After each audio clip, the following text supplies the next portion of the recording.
السلام عليكم ورحمة الله وبركاته.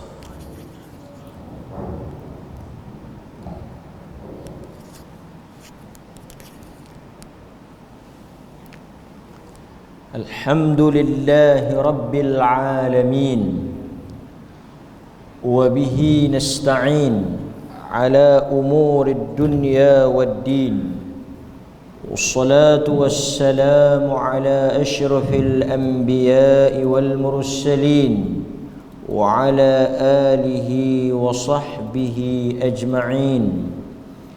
أشهد أن لا إله إلا الله وحده لا شريك له، وأشهد أن محمدا عبده ورسوله. أما بعد. Hadirin mukminin, tuan-tuan muslimin muslimat yang dirahmati oleh Allah Azza wa Jalla, kita bersyukur kepada Allah kerana dengan izinnya kita dapat meneruskan kuliah pada malam ini, yang mana kuliah kita ialah berhubung dengan galakkan at-targhib wat-tarhib dan ancaman-ancaman daripada Nabi sallallahu alaihi wasallam. Galakkan ini bertujuan memberi motivasi untuk kita melakukan perkara tersebut. Manakala ancaman berfungsi sebagai faktor yang memberikan perasaan takut untuk kita meninggalkan perbuatan tersebut. Jadi dalam Islam kita ada at-targhib, galakkan, motivasi, hadis-hadis yang berunsur dia panggil tasji' untuk memberikan rangsangan untuk kita buat amalan itu. Di sebalik galakkan dan rangsangan, motivasi untuk kita bersemangat melakukan amalan tadi, di sana ada juga bab yang disebut sebagai at-tarhib, ancaman, hadis-hadis yang berbentuk amaran supaya kita meninggalkan perbuatan tersebut. Jadi tuan-tuan, malam ini satu topik yang kita nak sentuh, yang dibawa oleh pengarang kitab kita Al-Imam Al-Mundhiri rahimahullah, iaitu galakkan kepada wanita untuk salat di rumah-rumah mereka dan duduk melaziminya. Galakkan wanita untuk salat di rumah. Nanti saya syarah ni baru tajuk, jangan salah faham, tajuk baru. Dan ancaman kepada wanita untuk keluar daripada rumah mereka. Tajuk yang dibawa oleh pengarang ialah hadis-hadis yang menggalakkan wanita untuk salat di rumah. Maksudnya di sana ada hadis Rasulullah galakkan suruh orang perempuan semayang di rumah, jangan mari ke masjid. Dan ada ancaman supaya jangan keluar daripada rumah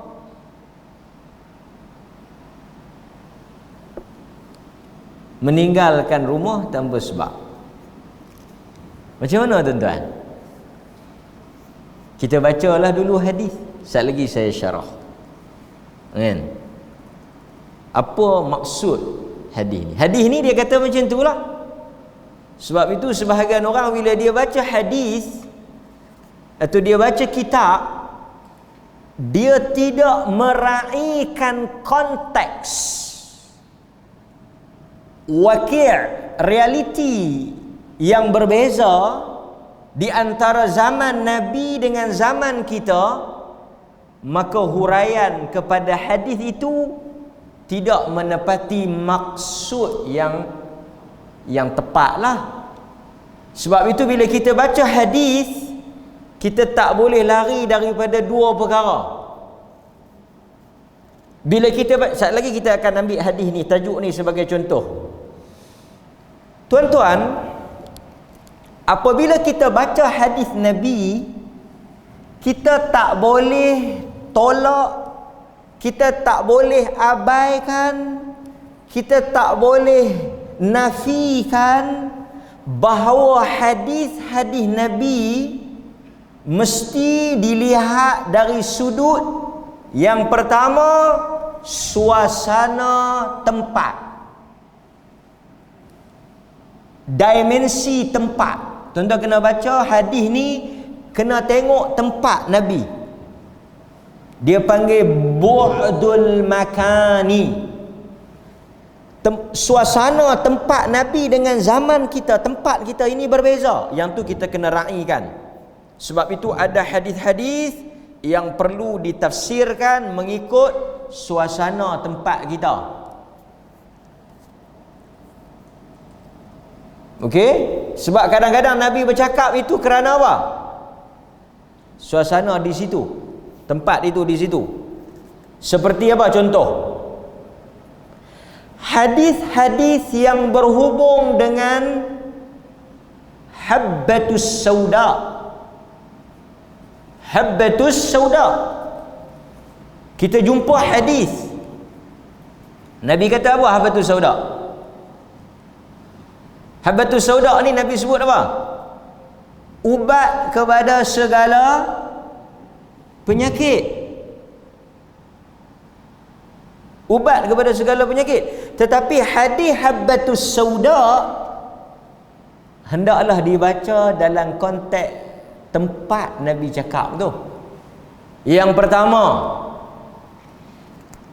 ulama-ulama yang mengulas tentang hadis habbatus sauda, mereka mengatakan habbatus sauda sesuai di kawasan yang panas, tetapi tidak sesuai di kawasan yang sejuk. Maksudnya dia bergantung kepada apa? Faktor keadaan setempat, cuaca. Dan kita kena faham, bila Nabi sebut habbatus sauda, madu dan sebagainya, kerana penggunaan habbatus sauda, madu, cuka dan sebagainya itu adalah, tuan-tuan, kenapa Nabi tak sebut akak seruntun? Kenapa Nabi tak sebut pegagar? Pegagar bagus tak bagus? Ketum bagus tak bagus? Ketum khilaf. Tak. Kenapa harba-harba kita tak disebut? Kerana harba-harba kita ini tidak wujud, tidak digunakan di tanah Arab. Maka penyebutan ubat-ubatan itu merujuk kepada penggunaan di tanah Arab. Yang kedua, tuan-tuan, kita tak boleh nafikan juga salah satu daripada syarat untuk kita menghuraikan hadis, kita memberikan tafsiran, interpretation kepada hadis, kita meraihkan satu lagi, dia panggil zaman, yakni masa. Ketika Nabi bercakap itu, suasananya bagaimana, zamannya bagaimana. Kerana apabila berubah zaman, berubah masa, berubah suasana, maka hadis-hadis tadi ini mesti disesuaikan dengan apa yang kita nak sebut nanti. Dapat? Termasuklah hadis orang perempuan semayang di rumah lebih baik daripada di masjid. Betul ya? Boleh kita faham orang perempuan semayang di rumah lebih baik di masjid. Kalau kita faham macam tu, dia tidak berapa tepat lah. Memang dalam kitab dia sebut macam tu, targhibun nisa fis salah, galakkan kepada wanita untuk salat di rumah. Kerana hadis kata salat di rumah. Tetapi kita kena faham juga, apabila Nabi SAW, saya baca beberapa hadis yang dibawa oleh pengarang, yang mungkin kita boleh kita boleh ambil pengajaran. Antaranya hadis yang pertama yang dibawa oleh pengarang ni, iaitu hadis Ummu Humaid As-Sa'idi. Hadis Ummu Humaid As-Sa'idi. Orang perempuan tolong bagi fokus, kerana apa yang saya nak syarah ini akan membuka tafsiran baru kepada apa yang orang perempuan duk faham. Ada orang perempuan mai dekat saya, dia kata orang perempuan ni sah dia kena yang paling baik belakang ke? Sebab ada orang perempuan dia main mengadu, dia kata lawan duk nak lari pergi belakang, nak lari pergi belakang, nak lari pergi belakang, lepas terkeluar. Depa tak mau duduk depan. Kita kata pasal apa depa tak main duduk depan? Pasal apa orang perempuan tak main duduk sah depan? Dia kata bukan ada hadis sebaik-baik sah wanita yang paling belakang. Hadis tak boleh baca bendui macam tu. Hadis tak, Nabi kata sebaik-baik sah bagi wanita belakang. Dia pun bendui faham macam tu, lawan duk pergi belakang. Lagi belakang lagi bagus. Lagi belakang lagi bagus. Depa tak mau duduk depan. Sebaik-baik sah wanita di belakang. Tanpa mereka memahami konteks, tanpa mereka memahami sebab, tanpa mereka memahami kenapa Nabi kata sebaik-baik sah bagi wanita itu belakang. Pasal itu bila kita baca hadis, kita kena tahu sebab dia. Kita kena tahu Nabi cakap tu dalam konteks apa. Nabi cakap itu merujuk kepada suasana apa. Nabi cakap itu dalam keadaan yang macam mana. Baru kita boleh faham. Sekarang ni tuan-tuan tak timbul dah lebih baik belakang. Sebab apa? Zaman Nabi SAW pertama tak ada sitar, tak ada tirai. Tirai tak ada. Ni tirai ni tak ada. Adakah buat tirai bid'ah? Siapa yang cakap macam tu dua kali teruk. Tirai tak ada zaman Nabi. Sebab itu dalam hadis, apabila Nabi habis salat, Nabi tidak terus pusing ke belakang untuk memberi ruang wanita keluar. Habis Assalamualaikum warahmatullahi, Assalamualaikum warahmatullahi, Nabi duduk dulu. Sahabat yang riwayat tu kata Nabi duduk dulu. Pasal apa Nabi duduk? Nabi nak bagi chance, nak bagi peluang orang perempuan balik. Pasal tak ada tirai. Tak ada tirai. Tapi kita buat tirai ni bid'ah tak? Tirai ni, langsir ni, curtain ni, dia bukan ibadat. Dia benda dunia. Dia benda yang ada keperluan buat, tak ada keperluan tak payah buat. Dia bukan soal ibadat, buat dapat pahala, tak buat tak dapat pahala. Dia berdasarkan ada keperluan kita buat. Pasal itu curtain tirai ni bergantung kepada apa? Maslahat. Kalau perlu buat, kalau tak perlu tak payah buat. Dia bukan ibadat. Lepas tu saat lagi kita buat tirai, kita nak kata pula tirai zaman Nabi ni dia pakai tarik ke, dia pakai jenis lagu mana? Yang ni yang kita panggil tak faham apa makna sunnah, apa makna bid'ah tu. Baik. Macam mikrofon lah, tirai mikrofon itu bukan soal agama. Mikrofon, kamera, langsir, aircon apa semua tu bukan urusan agama. Pasal tu orang yang bila dia cakap tentang bid'ah, dia buat contoh mikrofon. Dia kata kalau sunnah pasal apa mikrofon. Orang macam ni memang dia punya kepahaman dia sangat teruk. Kerana dia tak boleh bezakan antara urusan dunia dengan perkara yang berkaitan dengan dunia, dengan urusan agama. Yang ni bukan. Lepas tu kalau buat mikrofon mana yang sunnah? Mikrofon di mulut macam ni ke? Atau mikrofon klip macam ni ke? Atau mikrofon stand macam tu ke? Yang mana satu mikrofon sunnah? Orang tak bincang benda tu ya Syekh. Kalau tak boleh, kalau tak faham dunia ilmu, duk main kot luar sudah. Jangan masuk gelanggang. Sekali lagi orang nampak sangat kata hang tu tukir. Kadang-kadang contoh naik kereta, naik unta. Zaman tu mana ada kereta, mana ada unta, mana ada motor, memang Nabi tak naik lah. Apa yang cakap ni? Sebab tu kalau nak cakap, jangan minum. Jangan isap kau. Itu ada satu dua orang yang duk hina agama tu. Kena cek juga. Kadang-kadang tak cukup meter. So tuan-tuan hadirin mukminin, orang perempuan pada zaman Nabi, di kalangan ahli hadis, mereka kata pada zaman Rasulullah, pertama, wanita lebih baik duduk di belakang kerana lebih terselindung, lebih tertutup. Jadi dia duduk belakang lah, orang tak nampak, betul tak?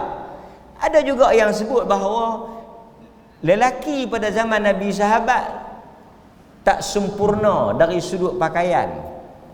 Mereka tak berapa nak cukup kain. Mus'ab bin Umair, orang tutup muka, terselak kaki. Orang tutup kaki, terselak. Jadi tuan-tuan bayangkan kalau orang lelaki-lelaki, sahabat-sahabat, pakaian mereka tak berapa nak lengkap kerana susah. Kita jangan baca kita jubah sampai tak cukup mari. Sahabat tak ada. Jadi bila mereka salat, orang perempuan duduk depan, problem lah, dia duduk ternampak, benda terselak. Jadi Nabi kata bagus duk. Dia artinya apa? Arahan saf itu bergantung kepada suasana setempat. Jadi adakah wanita pada zaman sekarang kena pergi berlari duduk belakang lagi bagus? Keperluan sudah tidak ada, munasabahnya sudah tidak wujud, maka mereka marilah duduk di depan seperti biasa. Kerana kita akan tutup tirai dan tak ada masalah siapa duduk belakang. Ni bila kita tuan-tuan, kalau kita tutup tirai, apa beza depan dengan belakang? Tuan-tuan tutup tirai, ada tak beza orang yang duduk depan dengan duduk belakang? Ada beza? Tak ada, tak payah duduk berlari duduk belakang. Duduk depan tu elok-elok. Kita mesti baca hadis dalam konteks pasal apa Nabi cakap. Baik, hadirin mukminin. Kemudian kita tengok dalam hadis ni. Hadis daripada Ummu Humaid As-Sa'idi. Pasal ada perempuan aman sentra dia pi. Mana lagi? Rata ceruk dia pi. Kan? Aman sentra dia pi, pavilion dia pi, Mid Valley dia pi. Kan? Rata berjalan sana sini, atok kedai makan, atok shopping komplek, atok rata pi berjalan ni, mai tak nak semayang, dia kata lebih baik di rumah. Mana tak betul. Dia kata pasal apa tak bawa bini hang?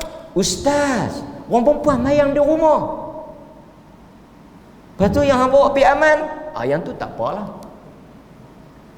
Ini orang yang baca hadis tak faham. Yang ni orang panggil apa? Bendoi. Sebab apa Nabi tak bagi masjid itu mesti ada sebab. Kalau kita faham, tuan-tuan, kalau kita faham sebab apa Nabi tak bagi orang perempuan main masjid, kita tak akan bawa bini kita pergi mana pun. Kerana sebab yang sama. Sekali lagi bila saya sebut kenapa Nabi tak bagi main masjid, tuan-tuan akan kata, kalau macam tu tak boleh juga dia pergi aman, tak boleh juga dia pergi kenduri, tak boleh. Nampak? Dia bukan soal masjid. Larangan suruh semayang di rumah tak main masjid itu bukan kerana masjid, tetapi kerana ada sebab dia. Dan sebab itu bukan hanya masjid. Sebab itu apa dia? Sebab itu ada pada semua. Okey, tak apa, sebelum kita nak baca hadis. Dalam mazhab Syafi'i, ni orang perempuan dengar. Yang boleh main masjid orang tua. Perempuan tua. Perempuan muda Di sisi mazhab al-Imam Syafi'i, tuan-tuan note, perempuan tua bagus mai, boleh mai, perempuan muda makruh mai.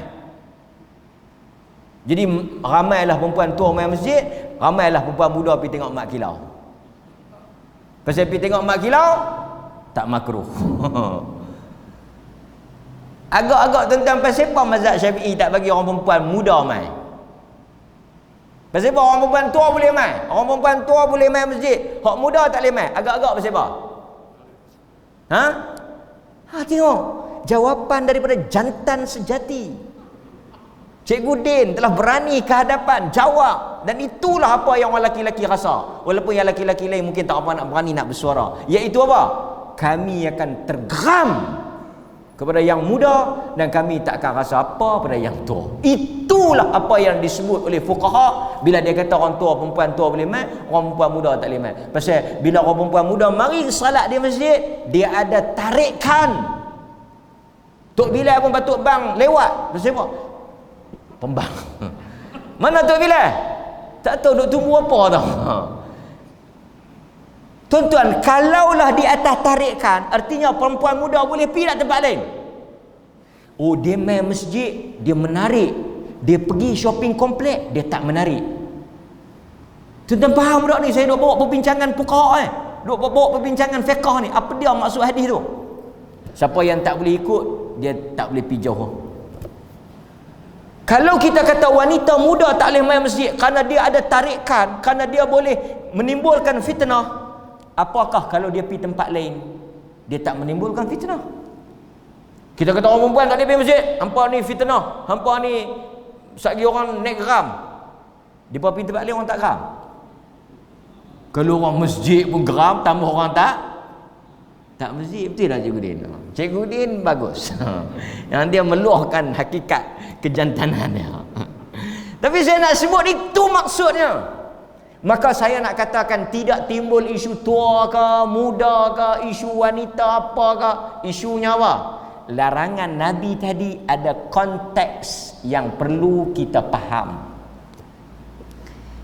Kerana Nabi tak bagi orang perempuan main masjid, kita kena faham suasana pada zaman itu apa dia?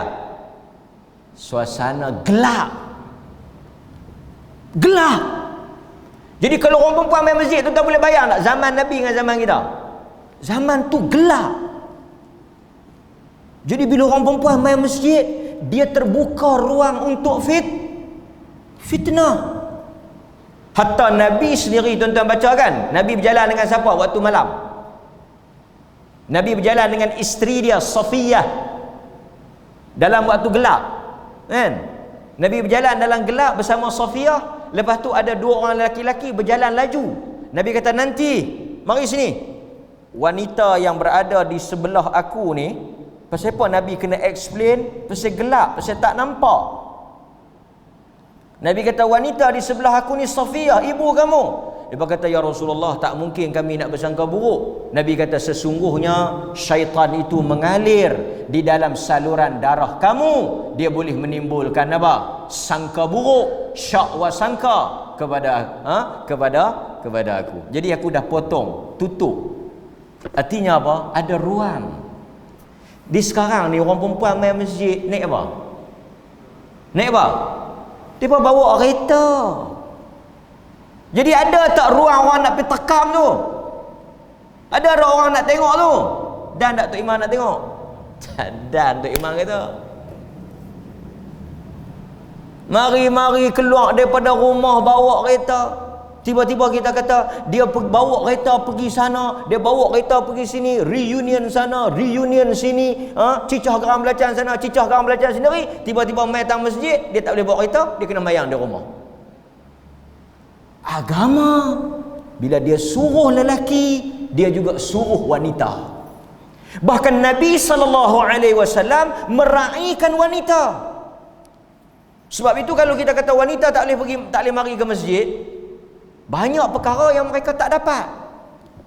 Antaranya majlis ilmu. Sebab itu tuan-tuan hadirin mukminin, Abu Sa'id Al-Khudri radhiyallahu an, Pernah cerita wanita mengadu pada Nabi. Sebab itu saya nak perbetul ni. Sebahagian tanggapan manusia yang dia rasa tuan-tuan tak boleh baca, setengah-setengah dia pergi negara Arab, orang Arab kepung orang perempuan dia kata ini Islam. Tak. Kalau kita baca hadis Nabi SAW, wanita hidup bebas. Tuan-tuan jangan salah faham, bebas sampai salah. Artinya wanita ada ruang. Saya bagi contoh. Boleh tak wanita berkerjaya? Bila dia berkerjaya, dia kena keluar rumah. Boleh tak dia keluar rumah? Di zaman Nabi SAW memang ada di sana isteri-isteri yang keluar bekerja, membantu suaminya. Siapa contoh yang paling mudah? Asma binti Abi Bakar. Dia keluar kerja di dusun, kebun, ladang, membantu suami dia Zubair ibnul Awam. Wanita pada zaman Nabi keluar bekerja. Pasal nak tolong suami dia. Suami dia susah, Zubair ibnul Awam. Banyak hadis-hadis yang lain. Kemudian ada hadis Abu Sa'id yang mana wanita mari kepada Nabi. Wanita mari kepada Nabi SAW. Dia kata orang laki-laki ni dah dapat banyak sangat peluang. Rasulullah telah melebihkan orang laki-laki daripada kami. Mereka mengaji hari-hari, kami tak ada hari untuk kami. Kami nak minta mereka buat petition. Zaman kita petition lah. Mereka telah buat satu tuntutan kepada Nabi, mengkhaskan satu hari kelas wanita. Orang laki-laki tak boleh bersabuk. Apa jawapan Nabi? Nabi kata Abu Sa'id telah setuju satu hari untuk kelas wanita. Jadi mereka keluar daripada rumah mai mengaji. Sebab itu kalau kita faham yang orang kita sebahagian dia yang dia duk main isu wanita ditindas, wanita dizalimi oleh orang Islam, ini satu tanggapan yang tak betul lah. Saya nak jawab juga sikit soal wanita. Dia kata dia hafal Al-Quran 15 juzuk, kemudian dia buang baju dia. Tuan-tuan, orang yang buang baju ni, apa maksud dia? Orang tersebut menghina diri dia, mempermalukan diri dia, merendahkan diri dia. Kerana orang yang ada harga diri, dia tak pergi telanjang depan orang. Orang yang telanjang depan orang ni siapa dia? Nombor satu gila, yang nombor dua tak boleh berkira. Pasal itu Islam dia tutup wanita bukan kerana dia kongkong. Ini saya nak jawab juga sebahagian yang tiga suku ni, yang kononnya kalau bebas kena pakai seksi, kena pakai rugged baru bebas. Kalau pakai tudung labuh, kalau pakai stokin, kalau pakai baju yang tutup aurat, nampak mandom, nampak kolot. Ini pemikiran orang kufar. Saya nak tanya tuan-tuan, kalau kita sayang kereta, kita tudung ke kita selak? Orang beli kereta mahal-mahal, dia sayang, dia buat apa? Dia tudung, dia tutup. Makanan ni kita bawa contoh yang kita nampak, makanan kita sayang, kita tutup. Diri kita sayang, kita tutup. Orang yang tak tahu harga diri, tak ada harga diri, orang yang tak ada maruah, orang tu yang dia memperagakan diri dia untuk tontonan orang, malu tuan-tuan. Malu. Lembu kalau pergi pegang teluk dia tak tahu hala, dia tendang. Tuan-tuan jangan duk pergi pegang tak tahu hala teluk lembu, dia tendang tuan-tuan. Dia pun tahu juga, sensitif. Kita kononnya hafal 15 juzuk, buka baju tunjuk, inilah moden saya, educated. Hang telah memalukan diri hang. Tuan-tuan tengok, biarawati, mother di gereja, semua pakai tudung. Ustazah tu kalau kita tengok penampilan, tuan-tuan tengok, biarawati, padri wanita, semua pakai lagu mana? Semua pakai baju kurung, tutup. Ni saya nak perbetul sikit. Mau kalau moden, mau kalau maju, kena seksi. Seksi tu moden, seksi tu maju. Ada anak menantu lagu ni perbetul sikit lah.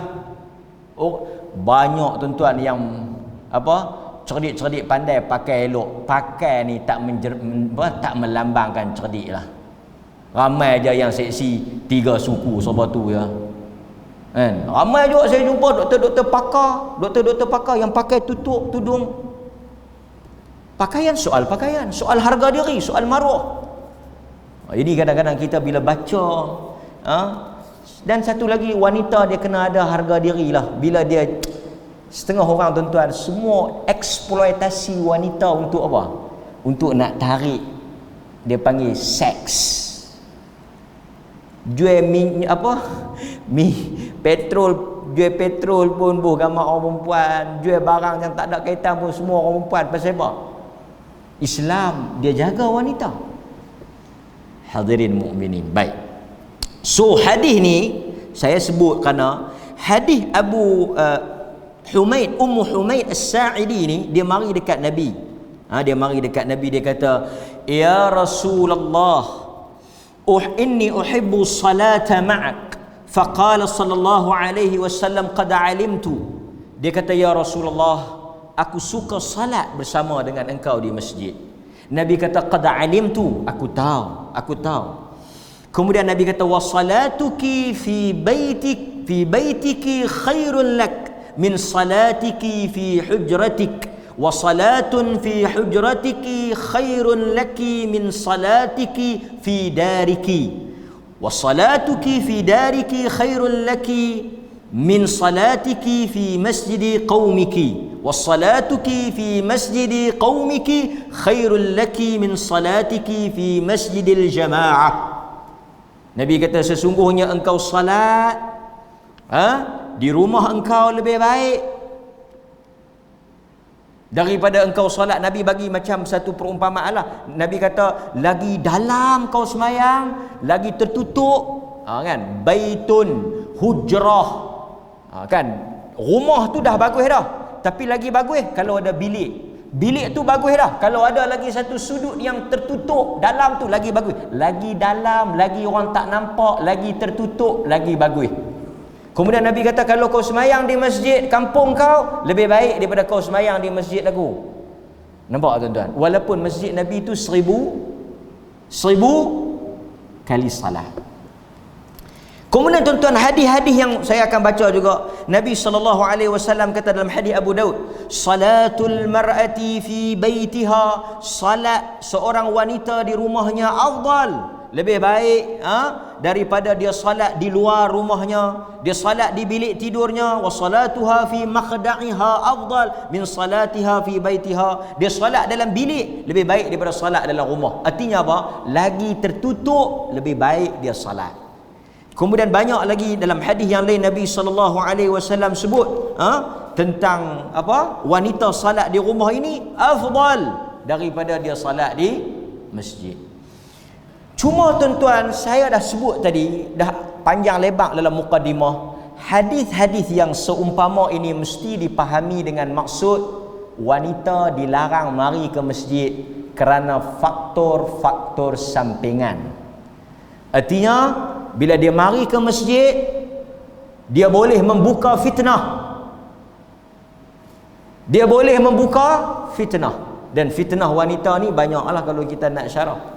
Antara dalil yang kata orang perempuan juga boleh main masjid, apa dia? Antaranya Nabi SAW menyebut, jangan larang wanita-wanita Allah daripada masjid Allah. Dan apabila mereka keluar, hendaklah mereka tidak memakai wangi-wangian. Nampak? Larangan di situ merujuk kepada apa? Wangian. Jadi orang perempuan boleh mari masjid kalau dia tak wangi. Orang laki-laki bila main masjid kena wangi. Orang perempuan kalau main masjid jangan wangi. Apatah lagi kalau dia ibu tunggal, anak dara. Nak main masjid ke nak main cari laki? Tu imam tanya. Jadi nampak tak? Pertama, dalam hadis tadi kata lebih baik solat di rumah. Dalam hadis ni kata jangan larang depa nak main masjid. Kemudian disebut apa? Jangan keluar dalam keadaan mereka memakai wangi-wangian. Artinya larangan tadi ada kaitan dengan wangian. Sebab tu saya kata, kalau dia tak mau main masjid, dia pergi aman, dia pakai wangi-wangian, apa hukum dah? Oh tak apa, yang tu tak jadi fitnah.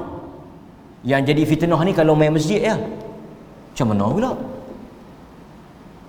Anak kita bawa pergi sana, kita bawa pergi sini, kita suruh pergi sana, kita suruh pergi sini. Tapi bila tak main masjid, fitnah. Lebih baik di rumah, lebih selamat. Apa agama macam tu? Kan? Nampak? Okey.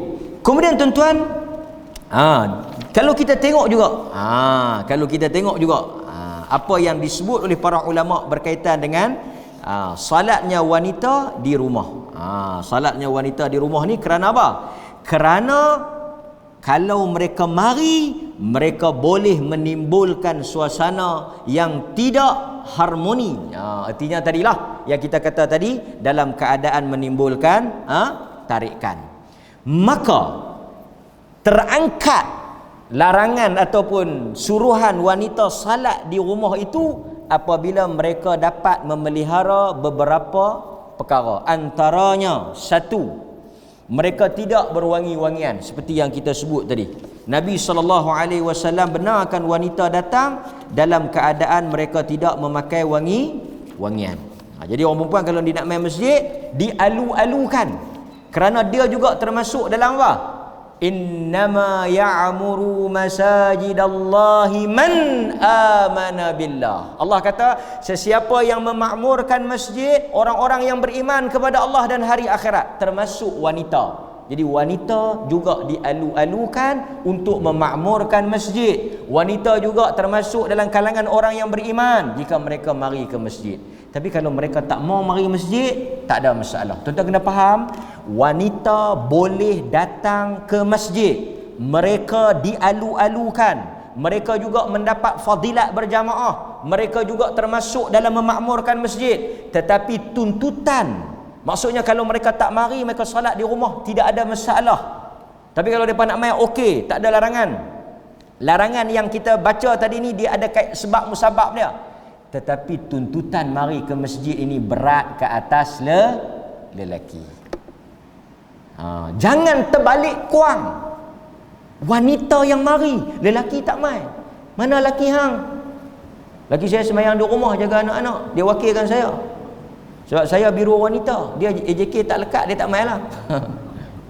Boleh ya kan? Lepas tu kita kata mari. Sat lagi bila tuan-tuan pergi satu masjid, ustaz tu baca wanita lebih baik mayang di rumah, depa pun kata kami bang tak payah pi dah, lepas ni bang ya pi, kami lebih baik di rumah. Syarahan itu tidak sesuai dengan maksud larangan tadi. Nampak? Kemudian Nabi SAW, Nabi SAW tak bagi wanita mari ni kalau dia memakai wangi-wangian. Kalau dia tak pakai, dia boleh main. Yang kedua, dia tidak tabarrush. Dia boleh main. Dia tak kena larangan itu jika dia tidak tabarrush. Artinya dia main ke masjid dalam keadaan dia jaga pakaian dia. Bila orang tengok dia, orang tahu kata dia pergi masjid. Jangan orang tengok dia, kenduri mana malam-malam. Dapat? Jadi orang perempuan bila main, dia kena jaga satu, wangi-wangian dia. Dia jangan bagi wangi-wangian. Yang kedua, dia jangan tabarrush. Yang ketiga, dia kena jaga apa? Pakaian dia semua kena jagalah kan. Dia tak boleh mari seksi di masjid ni. Bukan masjid saja ustaz, semua tempat dia tak boleh seksi. Betul, itu yang betulnya. Itu yang betulnya kan. Yang seterusnya, dia kena jaga ikhtilat. Apa dia tu ikhtilat? Pergaulan di antara lelaki dan wanita. Tuan-tuan tengok, agama ajak macam mana? Sah lelaki di sini, perempuan di belakang. Walaupun mai suami isteri. Katakanlah tu imam, contoh kata imam ni, tu imam lain baru menikah, boleh dia hampak sejadah tepi ni. Tu bila kata ni sejadah siapa? Bini baru. Hui, awak tu imam buat lagu ni tempat tu belakang lah. Tak bawa bini saya. Tak boleh duduk di sana. Kan? Dia kena jaga pergaulan tu, dia jangan kan? Bila kita kata kena jaga ikhtilat di masjid, adakah ikhtilat tak perlu dijaga di tempat-tempat lain? Sama juga. Wanita ni di masjid dia tak boleh bercampur bebas, di tempat lain pun dia tak boleh campur bebas. Apa makna ikhtilat? Percampuran bebas sampai tak terkawal lah kan. Tapi kalau lelaki wanita dalam satu majlis, di zaman Nabi pun ada wanita dan lelaki dalam satu majlis, kan.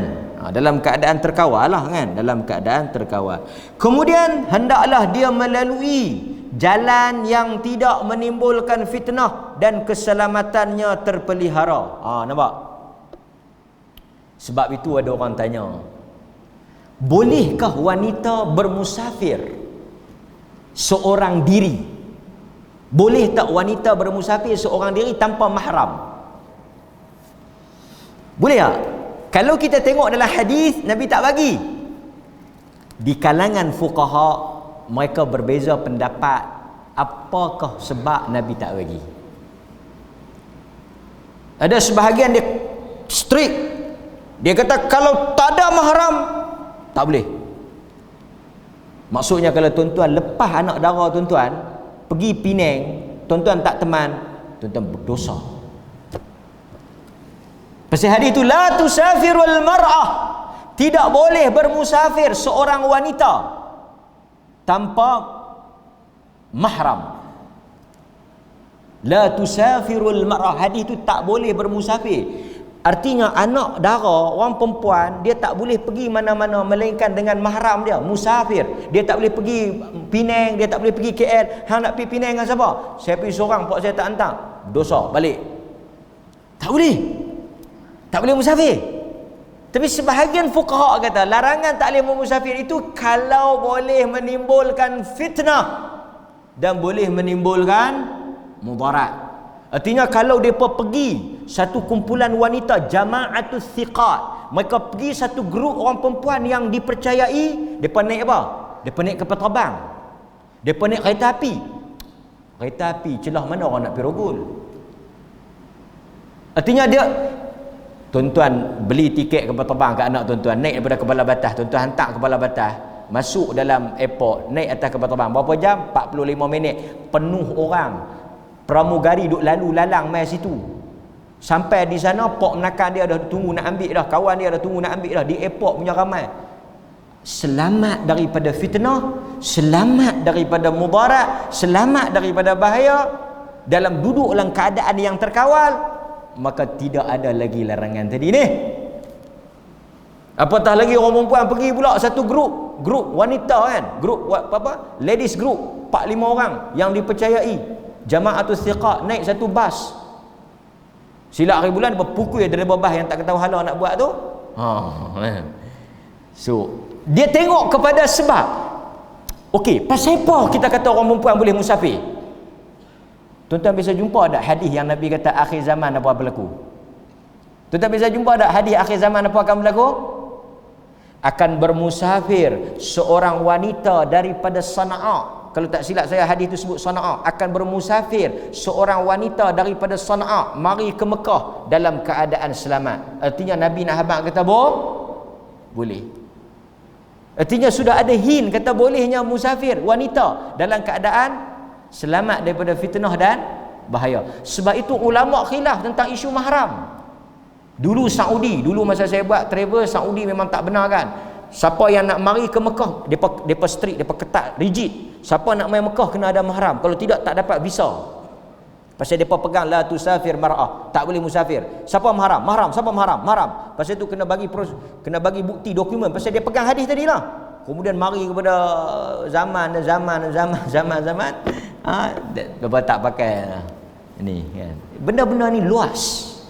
Maka sebab itu tuan-tuan, kalau tuan-tuan tengok Taliban yang tak bagi orang perempuan sekolah, itu mungkin Islam bersih Taliban, bukan Islam bersih Nabi.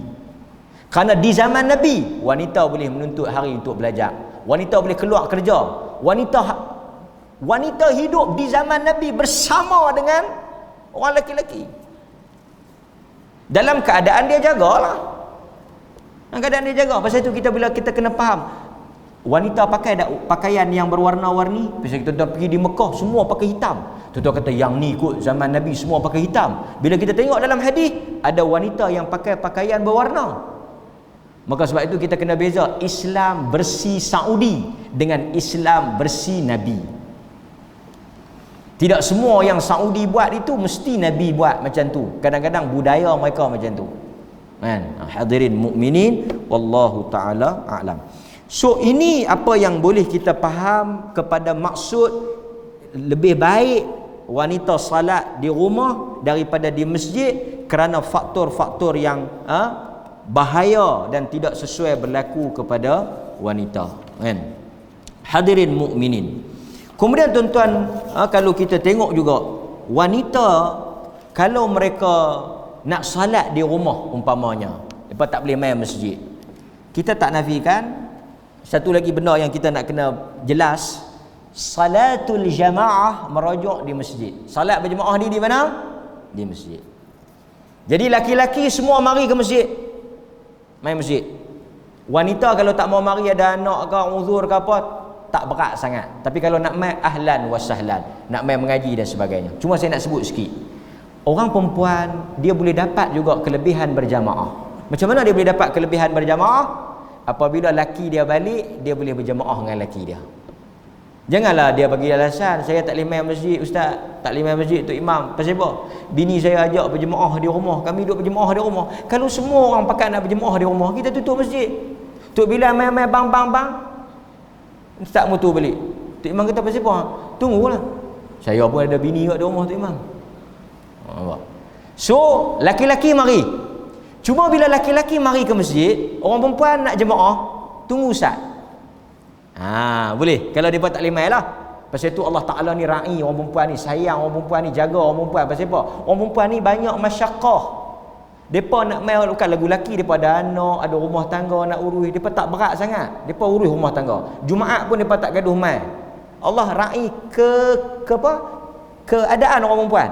Jadi orang laki-laki ni bila depa sembahyang di masjid, depa balik rumah, tengok orang perempuan tak sembahyang lagi. Depa boleh buat jamaah yang kedua. Boleh buat jamaah yang kedua, bukan nikah dua, jamaah kedua. Dia boleh buat jamaah kedua. Balik mai tengok, dia kata hang tak sembahyang ni, tak sembahyang lagi lah, drama ni syok, tunggu bagi habis sat lu. Astagfirullah, kan? Elok laki dia balik maghrib pukul 8, dia pun habis cerita drama pukul 7 tu, pukul apa? Pukul 7 pukul 8 kan. Tengok yang bagus orang perempuan ni, dia pun dah ambil ayat mayang, dah pakai telekung, tapi dia pun tunggu bagi habis. Dia pun tunggu, dia pun siap. Laki dia bawa balik, dia buat kelut. Laki dia balik buat kelut. Laki dia kata hang mayang maghrib dah ni? Tak. Tak apa, kita mayang. Laki dia jadi imam. Laki dia jadi imam, depa dapat jamaah. Berdasarkan hadis Bukhari daripada Muaz bin Jabal, dia semayang dengan Nabi, dia balik kampung dia, kaum dia tak semayang lagi, dia jadi imam. Dia kata jadi dua kali lah. Jadi dua kali lah. Artinya kita semayang maghrib di masjid itu wajib. Saja aku semayang maghrib wajib, balik di rumah maghrib tadi jadi sunat. Dia sebenarnya boleh kita ulang semayang fardu ni jika ada sebab. Tuan-tuan dah jamak qasar, dalam on the way dah semayang siap-siap di Sungai Petani, balik mai di kampung orang tak semayang lagi, azan lama tak pergi masjid, depa baru azan, start motor mai asak 2 kali, asak dah buat dah tadi, nak buat lagi asak, boleh, tidak ada masalah, kan? Hadirin mukminin, itu sedikit perbincangan kita. Sebab itu bab ini saya baca kerana penulis kata galakkan kepada wanita salat di masjid dalam suasana dan faktor yang kita sebut tadi ni. Kalau mereka boleh jaga, mereka boleh hindarkan daripada perbuatan tersebut berlaku, mereka juga dialu-alukan datang ke masjid di atas fadilat-fadilat yang ada. Dan jika mereka nak salat di rumah juga tidak ada masalah di dalam bab ini. Wallahu ta'ala a'lam. Mudah-mudahan Allah merahmati jamaah lelaki dan jamaah wanita yang datang dan semua yang hadir ini mendapat kelebihan berjalan ke masjid. Wassallallahu ala nabiyyina Muhammad wa ala alihi wa sahbihi wasallam. Walhamdulillahi rabbil alamin. Assalamualaikum warahmatullahi wabarakatuh.